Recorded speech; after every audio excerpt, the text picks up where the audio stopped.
Jay here, Stretford Paddock. This is the Paper Talk. I'm in the studio. You know what to do. It's live. Get involved in the comments and the chat and like the video because we're going to be chatting about all things Manchester United related this morning. We've got stories regarding who United could play in the next round of the Europa League. I'm sure you already know, but we'll go over that anyway. We've also got a little bit of fallout from last night's game. Bruno Fernandes not too happy with the refereeing situation.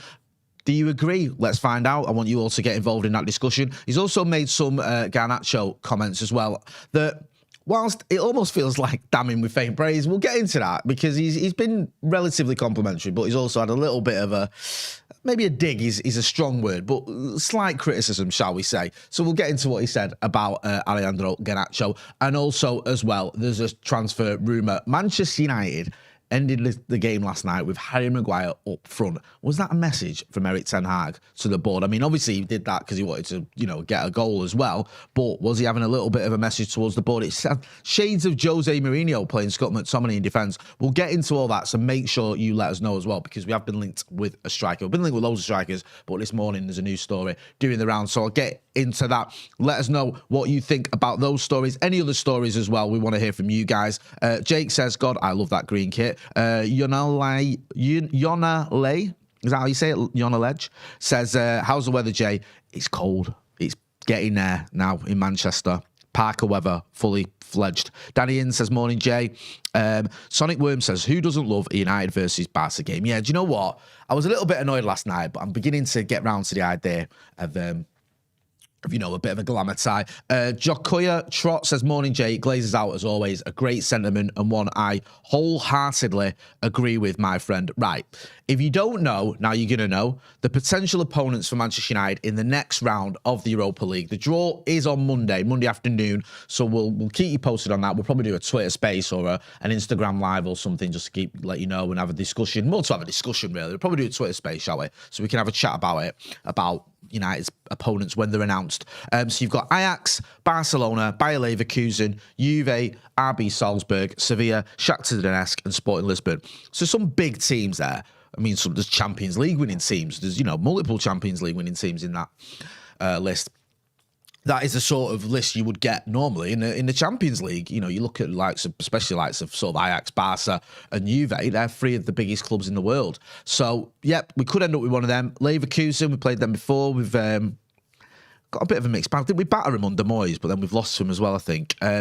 Yeah, so Sevilla, obviously, we know them only too well from recent travails in the Europa. Shakhtar Donetsk, Sporting Lisbon, bit of a Cristiano Ronaldo, Bruno Fernandes reunion. Let us know if you fancy one of them, because part of me is feeling like, do you know what?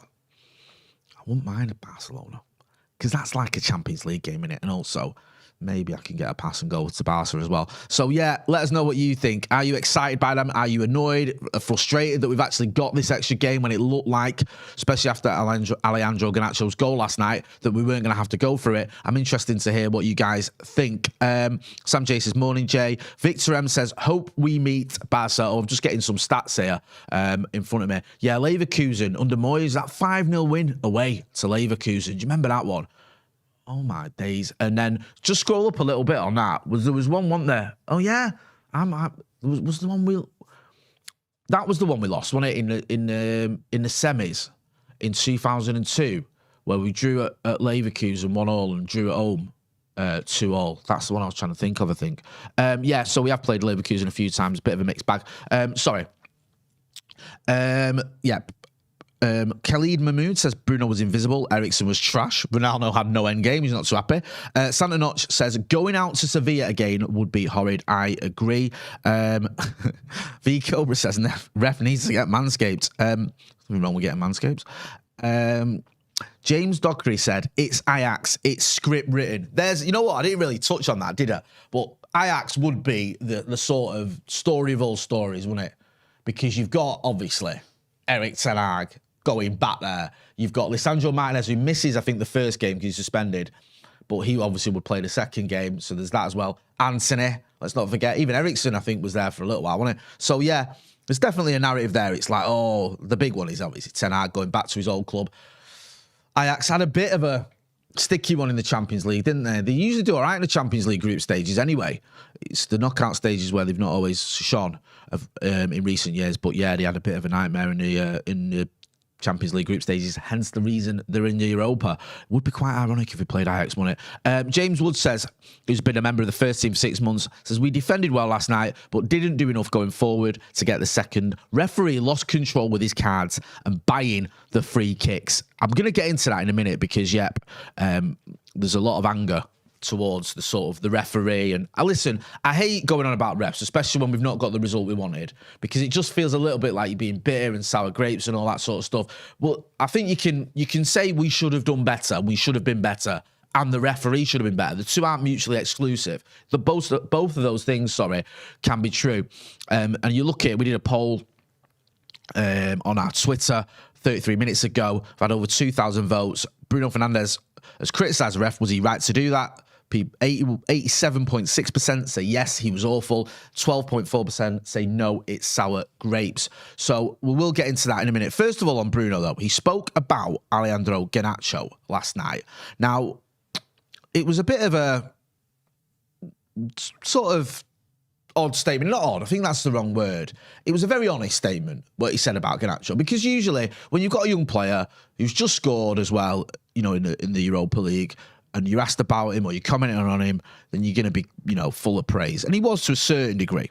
But then there was a little comment as well. So Bruno said he was good, but he knows that we expect a lot from him. At the beginning of the season, he was not at his best.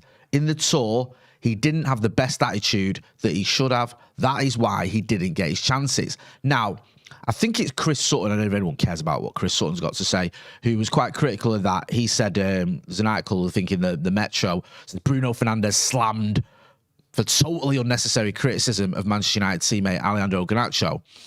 And then I think this is on. I think it was on BT Sport.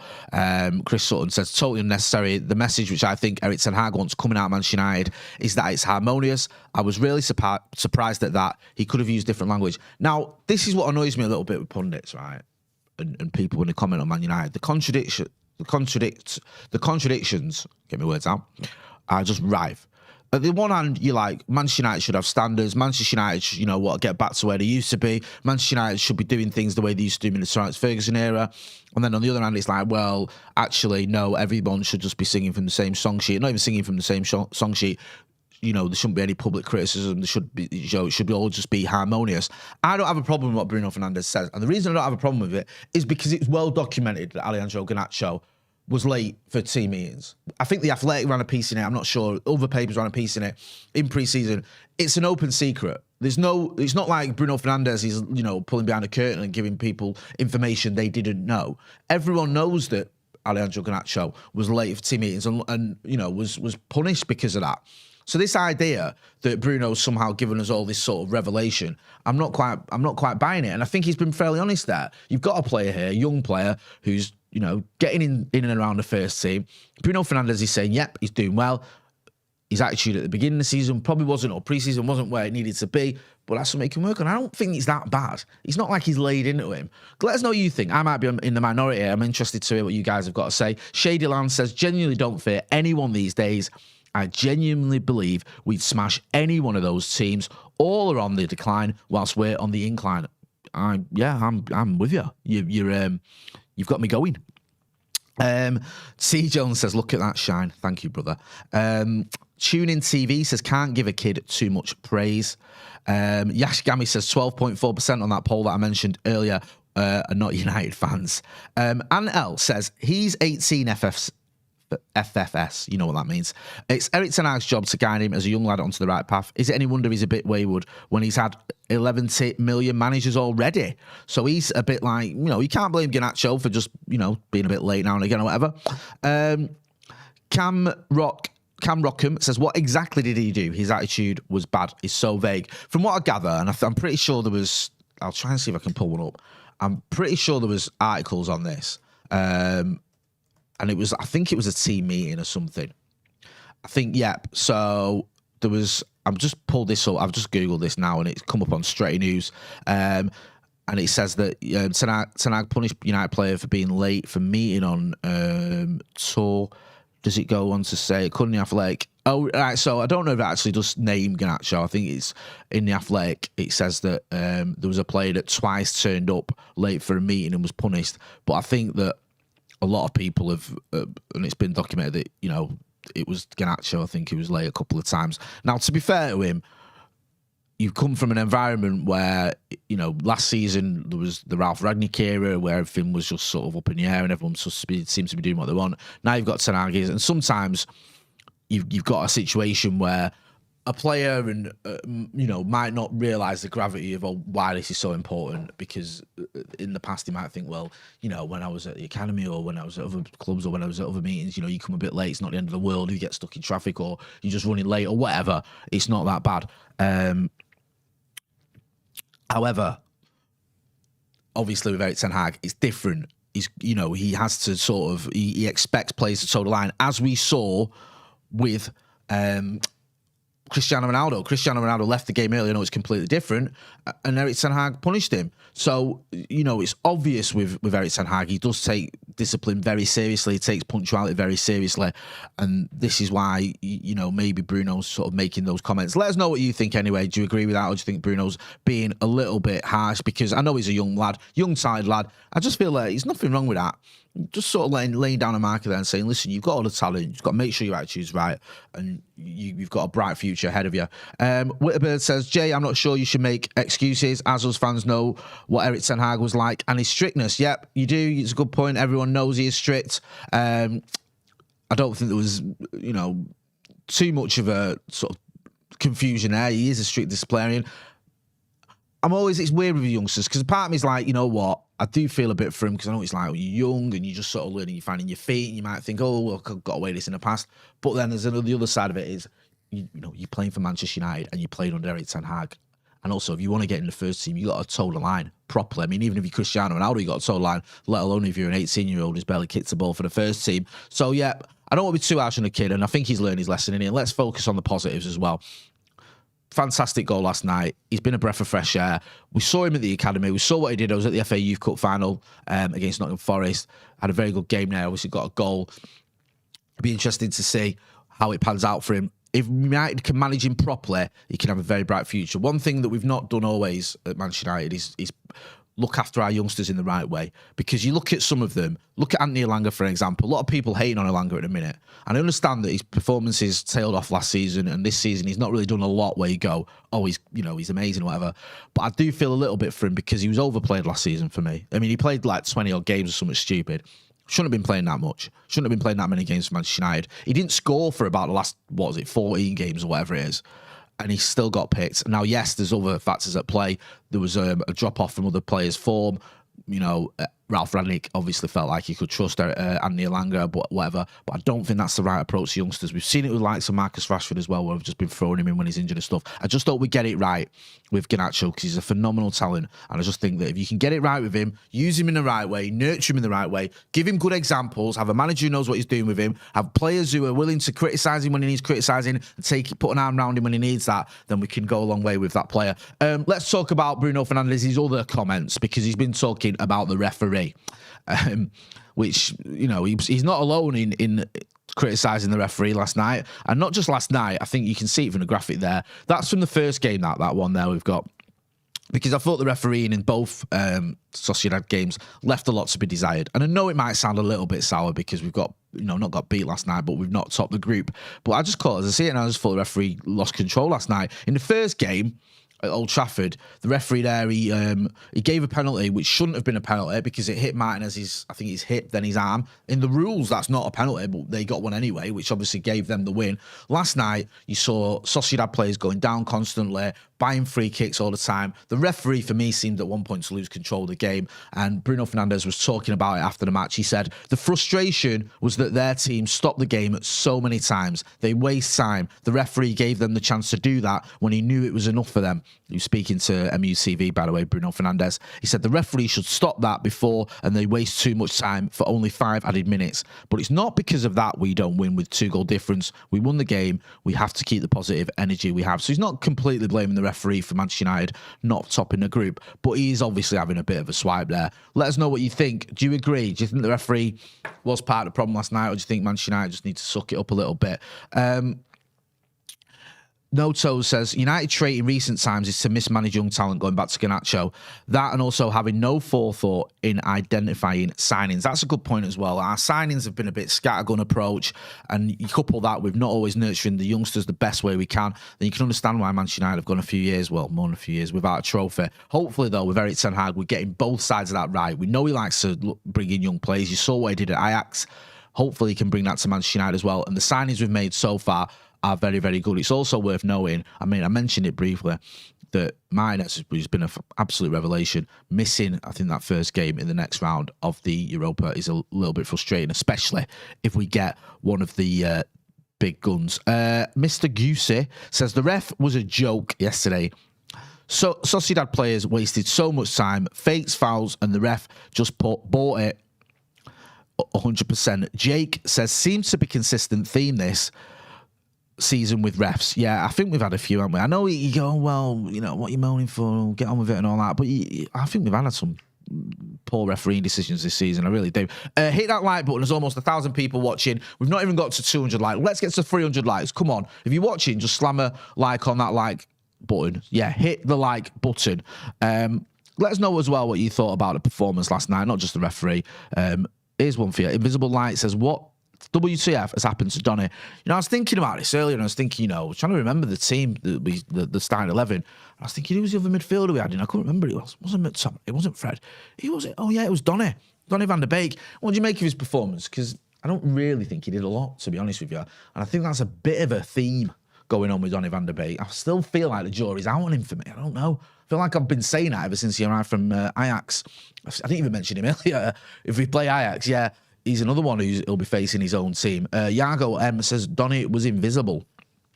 Noto says he's coming back from injury, still not match fit. We heard he's had injury problems. So, yeah, maybe there is a little bit of that. I just feel like Donny van der Beek's got to do something soon. He really has.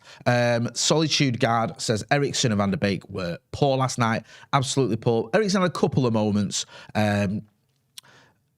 It wasn't great. There's a couple of moments. By his standard, I don't think it was one of his better games by any stretch of the imagination. Also, I wasn't a big fan of Marcus coming off the bench. I love Marcus Rashford. I probably would have started him, to be honest with you.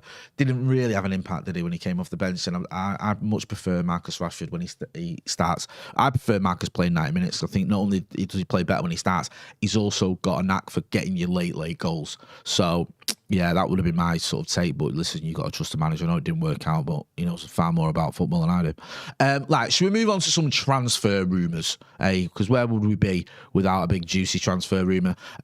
This one's doing the rounds this morning about, if I can just bring it up, Felix, Joao Felix. Now, we've been linked with him for, how long have we been linked with him? It's not that long, is it? It's probably about, I don't know, it feels like about 6 months. Is it longer than that? I don't know, it feels like it was a summer. Or am I getting that wrong? Was it last summer or the summer before as well? It feels like it was this summer. Because you remember what happened at Manchester United. And this just shows you how insane our transfer policy has been over the last few years. We went for Marco Arnautovic and Rabiot, right? Didn't get him. Arnautovic, apparently we stopped the interest in him because of Twitter. Because people on social media were going, we don't want him. Look at his history, not just his performances, the stuff he's done off the pitch or on the pitch, and comments he's made, pretty distasteful. We don't want him. So the club went, all right, and yeah, no, fine. Which, okay. On one side, yeah, great listening to the fans. On the other hand, I don't want us basing our Manchester United transfer policy off Twitter polls or hashtags. What's trending? Oh, no, we don't want Arnautovic. Right, let's not buy him. Anyway, so we didn't get him. We didn't get Rabiot, apparently, because of his mum. I'm not making that up. Apparently, you know, John Murtaugh flew out to go meet Rabiot, and his agent is his mum, and she played hardball with his transfer fee and his wages. Sorry, not his transfer fee, his wages. So he didn't get him. It wasn't happening.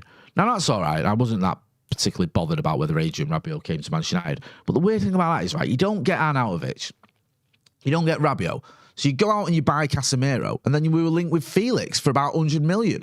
And you're like, how's that happened? How have you gone from one extreme, buying two players who, you know, won't cost that much? And I know Arnautovic is you know, he's banging the goals, but they're not like the world superstars, to go and get one of the best defensive midfielders in the world, literally, and one of the, a player who only a few years ago was one of the most expensive young attackers ever. It just seemed really bizarre. Anyway, according to the Manchester Evening News, and this has come from Cadena SCR, that famous publication, says United to revive Felix interest. Reports. United are prepared to revive their interest in Joao Felix, according to reports. Felix, 22, he's still only 22. It feels like he's been around forever. Has been linked with a move to Old Trafford on numerous occasions before, so maybe it is a bit more than just last summer. However, will they now make a concrete move to sign him? Cadena suggests United still have the player on their radar, and Atletico Madrid could be forced to sell him during the January or summer transfer window. Get involved in that and let us know what you think about Joao Felix, because I like him. He's a good player. My one worry is what sort of fees you're looking at, because Atletico paid a lot for him, didn't they? I think it was about 120 million quid for him, which was huge.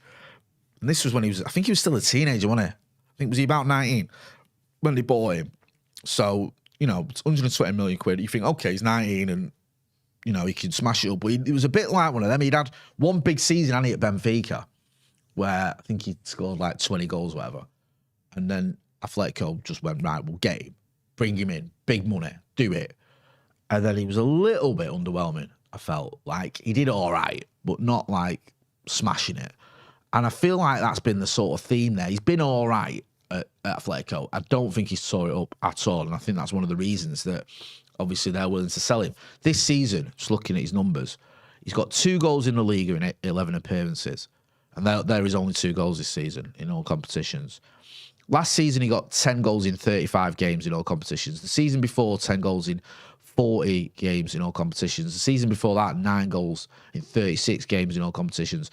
Now, I know it's not just about goals, obviously, but those numbers for a player that you spent 120 million quid on, they're not exactly, 120 million pound or 120 million euro numbers, are they? They're all right, but I don't know. Am I being harsh on him or what? Let me know what you think, because I think he's one of those players, innit? If United signed Joao Felix, I don't think you're going, I can't believe we've gone and got him. What is going on? This is horrible. I think you'd be excited because he's such a well-known player and he's such a talent. But there'd be a little part of me that going, is he the right man for the job? Is he actually, is he worth the money that you're probably going to pay? And is he the right one? Get involved. Let us know what you think. Santa Not says, we're bringing through Garnacho, who could become as good as Felix, if not better.